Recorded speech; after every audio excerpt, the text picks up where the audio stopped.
एक जमाने का जिक्र है, जानवरों के फार्म हाउस में कुछ खाना बाकी नहीं था।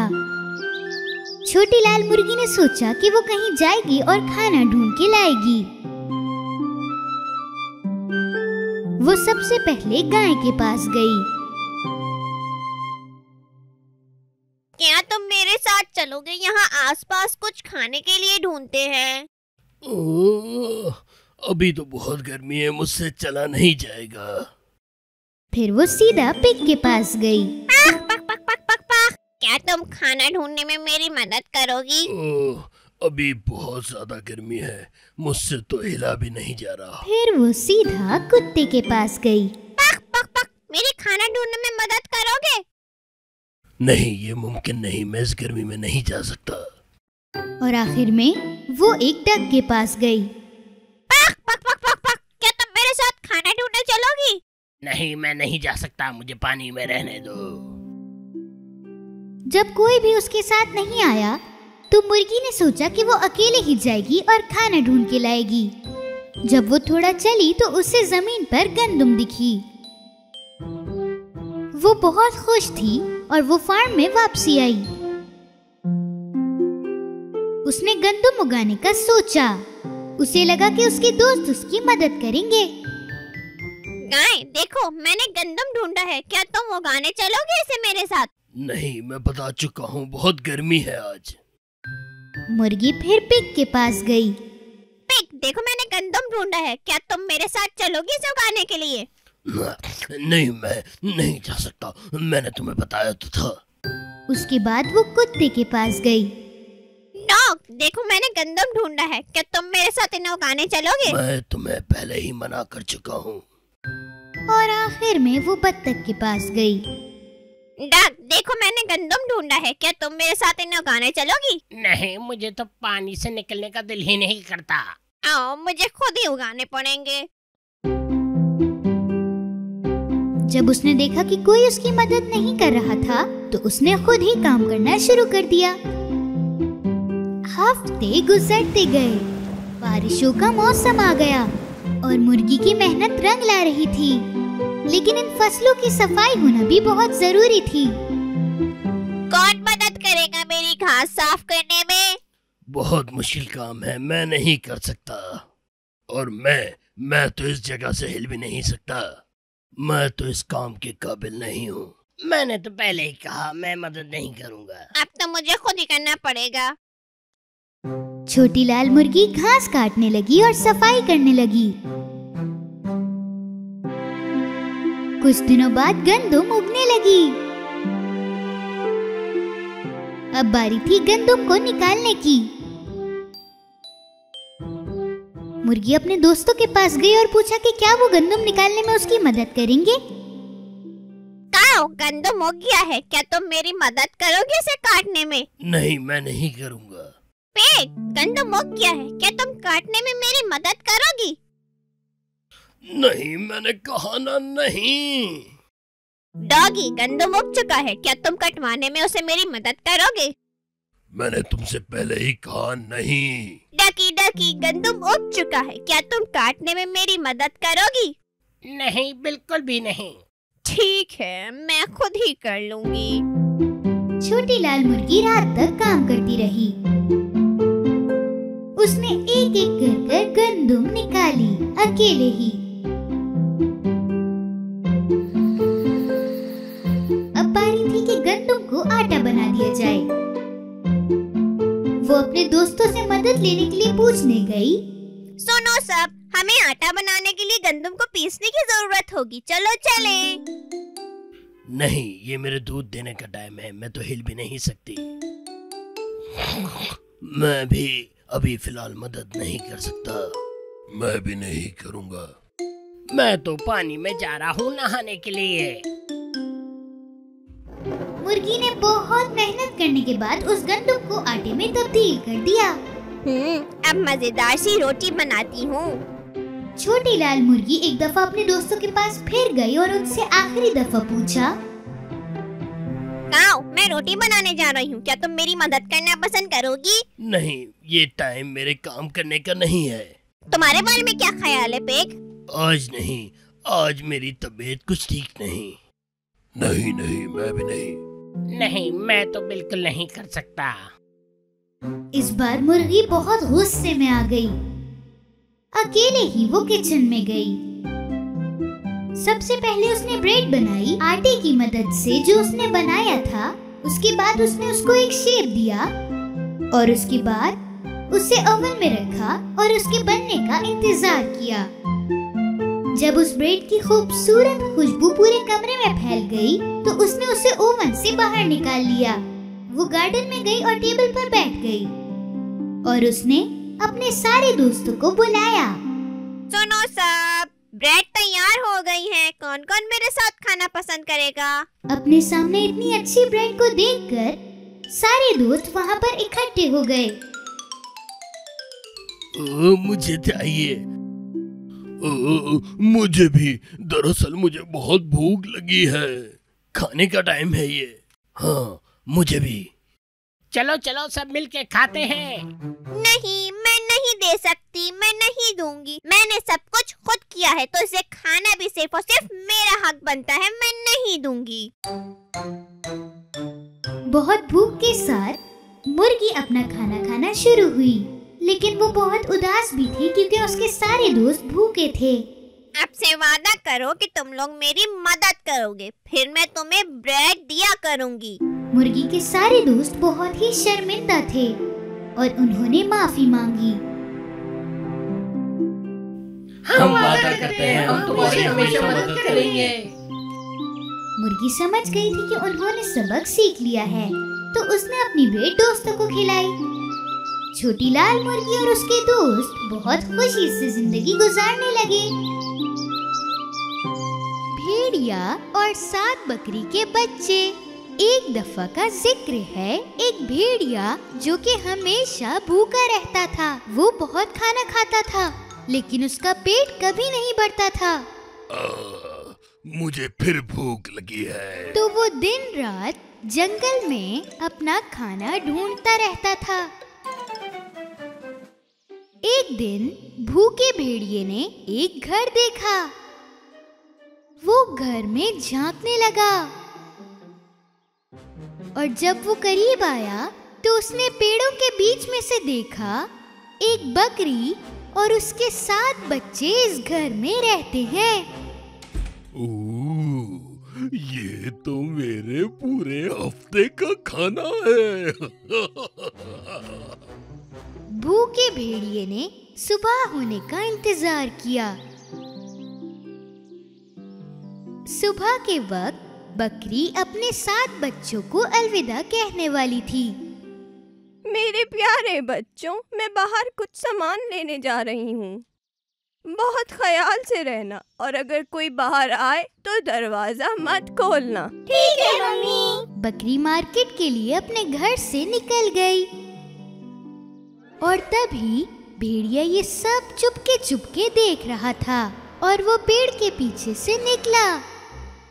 लेकिन बकरी के बच्चों को धोखा देना आसान बात नहीं थी। सबसे अच्छा तरीका इनको खाने का है कि अपना भेष बदल लो। भेड़िया ने सबसे पहले पुराने कपड़े पहने। उसने अपने कान नीचे किए और उसने पेड़ की मदद से अपने नकली सींग लगाए।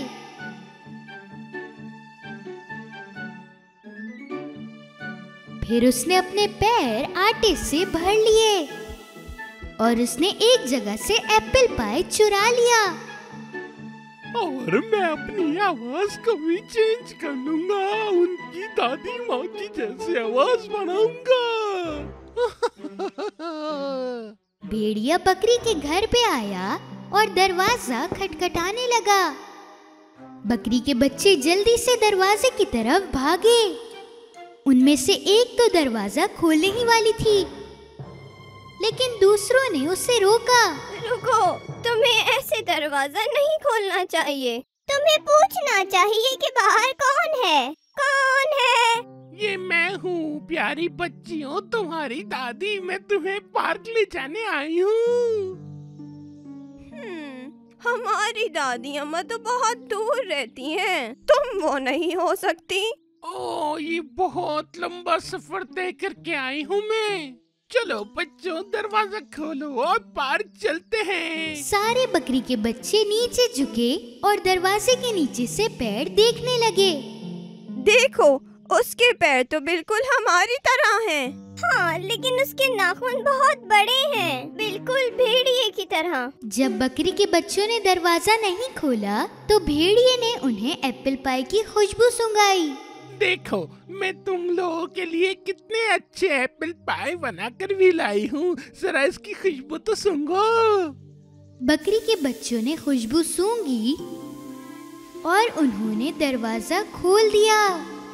कोई भी नहीं समझ पाया कि वो एक भेड़िया है जिसने कपड़े पहने हुए हैं। चलिए दादी अम्मी, जल्दी से पार्क चलते हैं। हम वापस आकर एप्पल पाई खाएंगे। बकरी के बच्चे और भेड़िया चलने लगे। बहुत भूख लग रही है, अब तो रहा नहीं जा रहा। जब भेड़िया चल रहा था तो उसके कपड़े पेड़ की टहनी में अटक गए। भेड़िए के कपड़े उतर गए और बकरी के बच्चे ये सब देखकर हैरान रह गए। जब उन्होंने भेड़िए को देखा, ये भेड़िया है, भागो, भागो, ये भेड़िया है, भागो, भागो। जब भेड़िया समझ चुका था कि वो पकड़ा गया है तो वो वापस पहले जैसा बन गया और वो बकरी के बच्चों को पकड़ने लगा।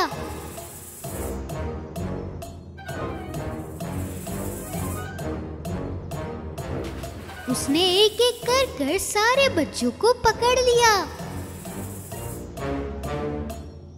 उनमें से सिर्फ एक बच गया और वो वहां से भाग गया। भेड़िए ने 6 बकरी के बच्चों को अगवा किया और अपने घर ले गया। वो बकरी का बच्चा जो बच गया था अपनी अम्मी को सब बताना चाहता था। दूसरी तरफ बकरी अपने हाथ में एक बास्केट लेके, जिसके अंदर फल और सब्जियां थीं, घर का दरवाजा खुला हुआ था। वो जल्दी से घर में गई, लेकिन उसको अपने बच्चे नजर नहीं आ रहे थे। मेरे प्यारे बच्चों, कहाँ हो तुम? मेरे प्यारे बच्चे। हाँ। बकरी बहुत परेशान हो गई और वो अपने बच्चों को ढूंढने के लिए घर से बाहर चली गई। उसने देखा जमीन पर बहुत बड़े पैरों के निशान थे। अरे नहीं, ये पैर के निशान तो भेड़िए के हैं। उसने थोड़ी देर तक उनका पीछा किया, लेकिन आगे जाकर वो सब मिट चुके थे। अब मैं क्या करूंगी? भेड़िया मेरे बच्चों को ले गया है। जब बकरी रो रही थी तो बकरी का बच्चा जो भेड़िया से बच गया था उसके पास आया। मामी, क्या हुआ मेरे बच्चे? मुझे जल्दी से बताओ कि तुम्हारे भाई कहाँ हैं? एक भूखा भेड़िया भेष बदल के हमारी दादी की शक्ल में आया था। उसने हम सबको किडनैप कर लिया था। मैं बहुत मुश्किल से अपनी जान बचा कर आई हूँ। बकरी का बच्चा और बकरी भेड़िया के घर की तरफ निकल पड़े। जब वो घर में आए तो उन्होंने बकरी के बच्चों की आवाज सुनी। ये तो भेड़िए का घर है, हमें बहुत एहतियात करनी होगी मेरे बच्चे। बकरी और बकरी के बच्चे ने एक मंसूबा बनाया जिसकी मदद से वो बच्चों को बचा सकें। वो दोनों दरवाजे पर खड़े हुए और अपने हाथों से एक भालू की परछाई बनाई। घर के अंदर भेड़िया उन बच्चों को बस खाने ही वाला था, लेकिन उसने भालू की परछाई देखी। अरे ये क्या है? ये तो भालू लग रहा है। मैं एक बहुत बड़ा और भूखा भालू हूँ। यहाँ जरूर एक भेड़िया होगा जिससे मेरा पेट भर जाएगा। भागो! भेड़िया ये सोचकर बहुत डर गया था कि भालू उसे खा जाएगा और वो भागने लगा। नहीं, कोई मेरी मदद करे। भालू भालू भालू मुझे खा जाएगा, भागो भागो। भेड़िया को भागते देखकर बकरी के बच्चे बाहर आए और अपनी अम्मी को गले लगा लिया। अम्मी अम्मी आप आ गई आप आ गई। और उसके बाद बकरी और बकरी के बच्चे जंगल में अपनी जिंदगी बहुत खुशी से गुजारने लगे, भेड़िए से बहुत दूर। एक दफा का जिक्र है, यहाँ से बहुत दूर एक मम्मी पिग और 3 छोटे पिग्स रहा करते थे। एक दिन छोटा पिग गड़की, दरमियाना पिग टोरकी और बड़ा पिग पोरकी कैंपिंग पर जाना चाहते थे। मम्मी, हमारे सारे दोस्त समर वेकेशन पे गए हुए हैं, हमारे साथ खेलने वाला कोई नहीं। हम भी उनकी तरह कैंपिंग पर जाना चाहते हैं। मम्मी पिग ने कैंपिंग के लिए इजाजत दे दी। ये बहुत अच्छा आइडिया है मेरे बच्चों, तुम लोग कैंप कर सकते हो, लेकिन कैंप के लिए कोई अच्छी जगह तलाश कर लो और तुम लोगों के कैंप बहुत मजबूत होने चाहिए। मजा आ गया। अगले दिन पिगलेट्स कैंप करने के लिए निकल पड़े। काफी देर जंगल में चलने के बाद एक भेड़िया उनका पीछा करने लगा। ये तो मेरा आज का खाना आ रहा है, इसे खाकर बड़ा मजा आएगा। लेकिन उन तीनों ने इस बात पर गौर नहीं किया कि भेड़िया उनका पीछा कर रहा है। गड़की, टोरकी और पोरकी आखिरकार जगह पर आ गए थे और उन्होंने कैंप करने की जगह भी ढूंढ ली थी। पहले सबसे छोटे पिग गोरकी ने अपना घर बनाने का फैसला किया। उसने जल्दी से पत्ते जमा किए ताकि वो अपना टेंट बना सके और उसने बहुत ही जल्दी अपना टेंट बना लिया। बड़ा भाई पोरकी अपने छोटे भाई के घर की तरफ आया। तुम्हारा टेंट तो वाकई बहुत अच्छा है, लेकिन क्या तुम्हें लगता है कि ये मजबूत है? हाँ, मुझे लगता है कि काफी मजबूत है मेरे भाई। दरमियाने भाई टोरकी ने सोचा कि वो अपना घर गंदुम से बनाएगा। ये करने के लिए उसने गंदुम को जमीन पर रखा और उन सब को साथ में मिला दिया और उसने भी बहुत ही जल्दी अपना घर बना लिया। लेकिन जब उसका बड़ा भाई आया और उसने ये घर देखा तो उसने अपने भाई को खबरदार करना चाहा। मेरे भाई, ये बहुत खूबसूरत बनाया है तुमने, लेकिन तुम्हें लगता है कि ये गंदुम तुम्हें बचा पाएगी? मैंने ये बहुत मुश्किल से बनाया है और मुझे पता है कि ये बहुत मजबूत है। क्योंकि दोनों भाइयों ने अपना टेंट बना लिया था तो वो दोनों भाई खेलने में मसरूफ हो गए और डरावना भेड़िया उनको चुपके देखता रहा। जब उसके छोटे भाई खेल रहे थे, पोरकी अपना टेंट बनाने लगा पेड़ की शाखों से। पोरकी शाम तक मेहनत करता रहा और जब उसका काम खत्म हुआ तो उसके पास एक मजबूत टेंट था जो कि उसे मुसीबत से बचा सकता था। टोरकी और गोरकी बहुत खुश थे अपने भाई का टेंट देखकर। ये तो तुमने बहुत अच्छा घर बनाया है मेरे भाई, लेकिन तुम क्या सिर्फ इस घर में ही रहोगे, हमारे साथ खेलोगे नहीं? जब शाम आई और सूरज गुरूब हो गया तो तीनों भाइयों ने जंगल में जाने का फैसला किया और भेड़िया उनका पीछा करता रहा। तीनों पिग भाइयों को पार्टी में बहुत सारे खरगोश दिखे और वो तो मिलने ही थे क्योंकि ये गाजर की पार्टी थी। मजेदार पार्टी लग रही है मुझे ये गाजरें खाने का दिल कर रहा है। तीनों भाई और बहुत सारे खरगोशों ने बहुत मजे किए। आज जितने मजे करने हैं कर लो, कल मैं तुम्हें खाऊंगा और मजे करूंगा। जैसे ही पार्टी खत्म हुई तो तीनों भाई बहुत ज्यादा थक गए थे और वो सारे अपने घर चले गए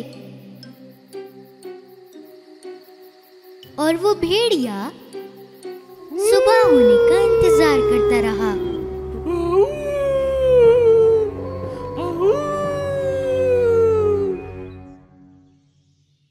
अपने कैंप में दूसरे दिन उठकर गर्की को बाहर से आवाज आई, बाहर आ जाओ पिगी, वरना मैं एक फूंक मारूंगा और तुम्हारा ये घर टूट जाएगा।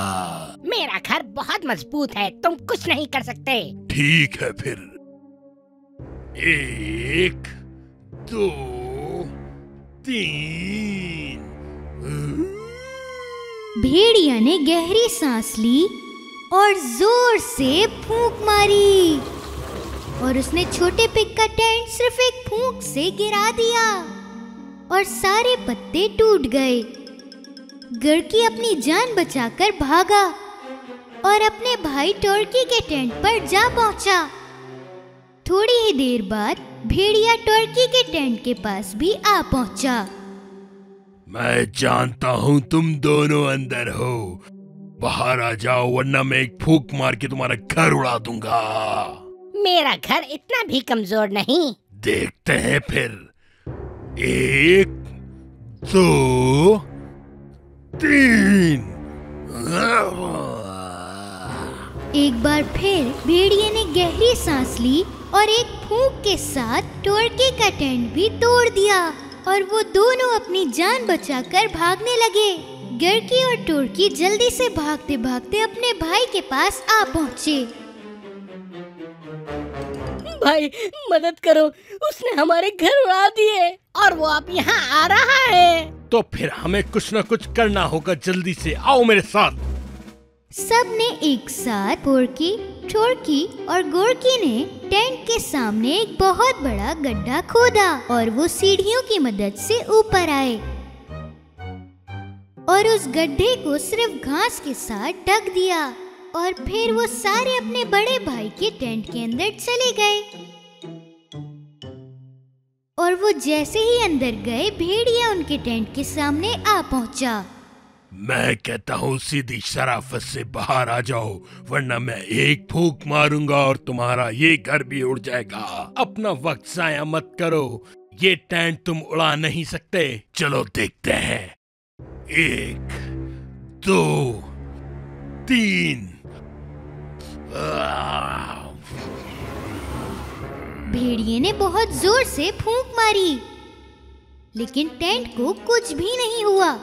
भेड़िया थोड़ा करीब आया और उसने दोबारा फूंक मारी लेकिन इस बार भी टेंट जरा सा भी नहीं हिला। भेड़िया थोड़ा और करीब आया लेकिन इस बार नहीं। वो गड्ढे में जाकर गिर गया।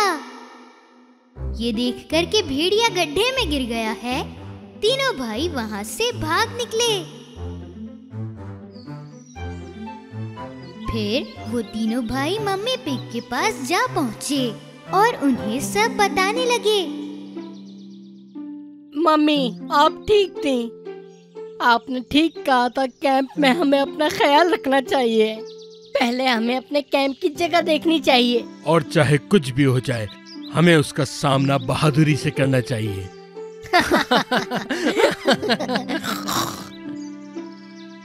मम्मी पिग ने अपने बच्चों को गले लगाया और उन्होंने घर आकर खेलना शुरू कर दिया।